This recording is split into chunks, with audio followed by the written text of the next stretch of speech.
Mama is getting out from the car. খুবই অসুবিধা হচ্ছে না ঢোলক নিয়ে।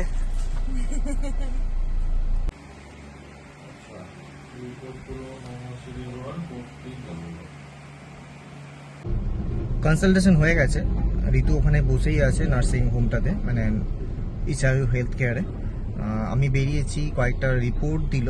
অ্যাকচুয়ালি 9 মান্থের এই ওপিডি চেক আপটাতে বেশ কিছু টেস্ট হয়, তো সেই টেস্টের জন্য মেইনলি জেরক্স লাগবে, হচ্ছে প্রেসক্রিপশনের জেরক্স লাগবে, এবং যেহেতু ইউএসজি হবে সেটার জন্য আধার কার্ডের জেরক্স। তো আমি করতে বেরিয়েছি ওইসব জেরক্সগুলো, তো এই জেরক্সগুলো করে নিয়ে এখন যাব। তো আজকেই ভাবছি, যেহেতু উনি অপশন দিলেন যে আজকেই হয়ে যাবে। একটা লিখেছেন ব্লাড টেস্ট, একটা ইউএসজি আর ইসিজি বোধহয় লিখেছে, এই 3টে জিনিস টেস্ট হবে। তো এগুলো কোনোটাই না খেয়ে করার কোনো ব্যাপার নেই। তো আমি এই জাস্ট জেরক্সগুলো নিয়ে গিয়ে ওখানে সাবমিট করবো, দেন বিল হবে, তারপরে টেস্টগুলো হবে। আজকে হয়তো রিপোর্ট পাবো না, রিপোর্ট 2-3 দিন পরে পেয়ে সেদিন আমরা ফাইনাল আরেকবার রিভিউ করে নেবো বা ডক্টরকে দেখিয়ে নেবো, তাতে ফার্দার প্রোগ্রেসটা বোঝা যাবে।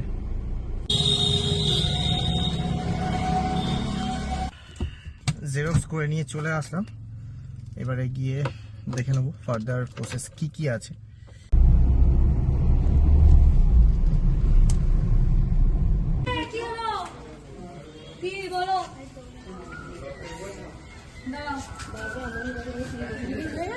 না, বিলিং করছি, জেরক্স করলাম।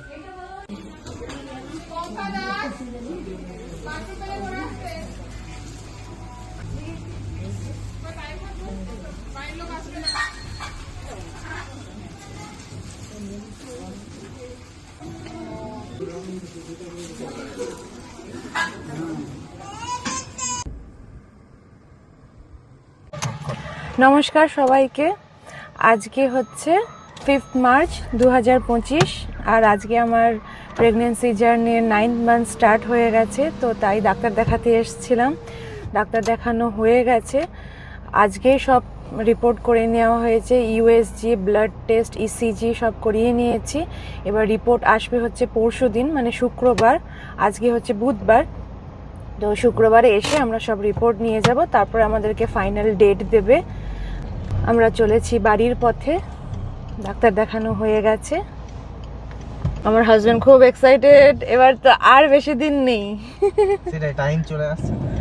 সব থেকে বড় কথা হচ্ছে মোটামুটি এবার এই লাস্টের মান্থটা 8 মান্থ থেকে আমার একটু অসুবিধাই হচ্ছে, মানে নড়াচড়া সব কিছু করতেই অসুবিধা হচ্ছে। তাই মনে হচ্ছে এবার একটু তাড়াতাড়ি বেরিয়ে পড়লে ভালো। আর ওয়েটও করতে পারছি না, মনে হচ্ছে বেবির মুখটা কখন দেখবো। এখন বাড়ি ফিরছি, সব যেটা নিজেদের মধ্যে ডাক্তারের বলা কোয়া করছিল যে ইউএসজি মনে হয় সব কিছু, দুটো জিনিস শুনেছি, সেটা হচ্ছে প্ল্যাসেন্টা অ্যান্টেরিয়র প্ল্যাসেন্টা অ্যান্টেরিয়র, মানে অ্যান্টেরিয়র প্ল্যাসেন্টা, আর একটা কি বললো ফেটাল পজিশন কি পি দিয়ে সামথিং একটা বললো, বুঝতে পারিনি। তো দেখা যাক কি হয়, রিপোর্ট আসবে। চলুন তাহলে আবার দেখা হবে শুক্রবারে সবকিছু জানাবো কি বললো না বললো ডাক্তারে, আর ডেলিভারি ডেট কখন কি দিচ্ছে। এমনি আমার অ্যাকচুয়ালি ইডিডি আছে হচ্ছে 30th মার্চ।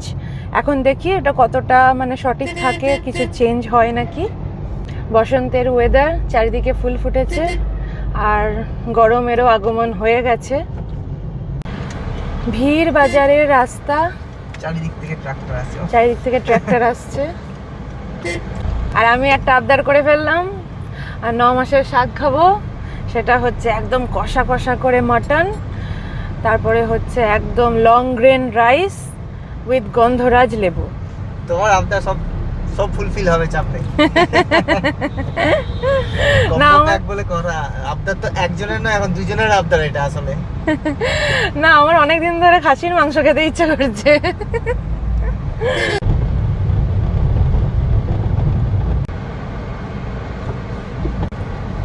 এইটা তো ঢুকতে বেরোতে লাগবেই, সবাই বলে এই মন্দিরটা কথা।